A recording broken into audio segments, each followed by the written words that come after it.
We're going to turn now to the drama playing out on Capitol Hill as the Senate gets ready to vote on President Trump's domestic agenda.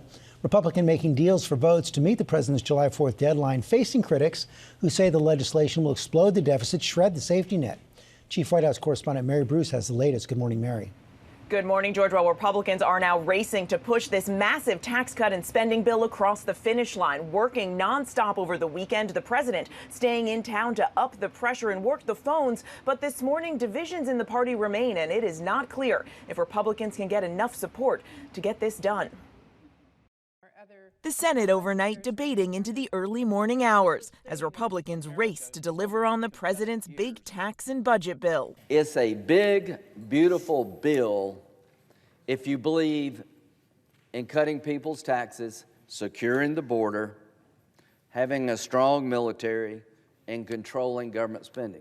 Democrats sounding the alarm. The bill before the Senate is utter poison. The bill, the cornerstone of President Trump's agenda, includes roughly $4 trillion in tax cuts and fulfills some campaign pledges like no taxes on tips and overtime. It also slashes Biden-era clean energy initiatives.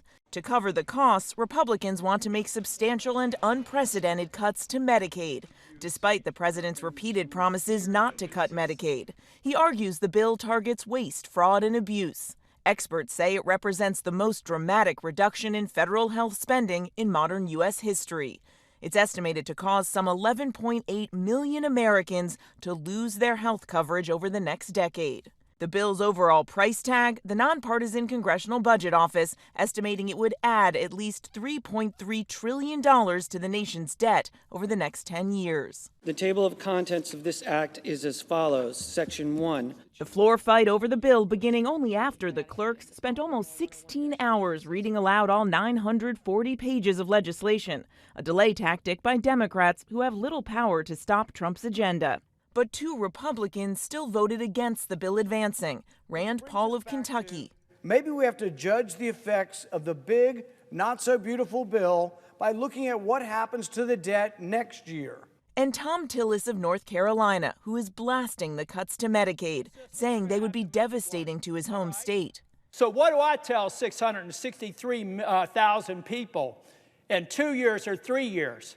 When President Trump breaks his promise by pushing them off of Medicaid because the funding's not there anymore, guys. His opposition infuriating the president, who threatened Saturday to support primary challengers against him. Tillis seeing the writing on the wall, stunning Washington just hours later, announcing he won't seek re-election, saying it's become increasingly evident that leaders who are willing to embrace bipartisanship, compromise, and demonstrate independent thinking are becoming an endangered species. Trump calling his departure great news. Upping the pressure, billionaire Elon Musk weighing back into the political fray after exiting the administration last month, saying the bill will destroy millions of jobs in America, labeling it utterly insane and destructive.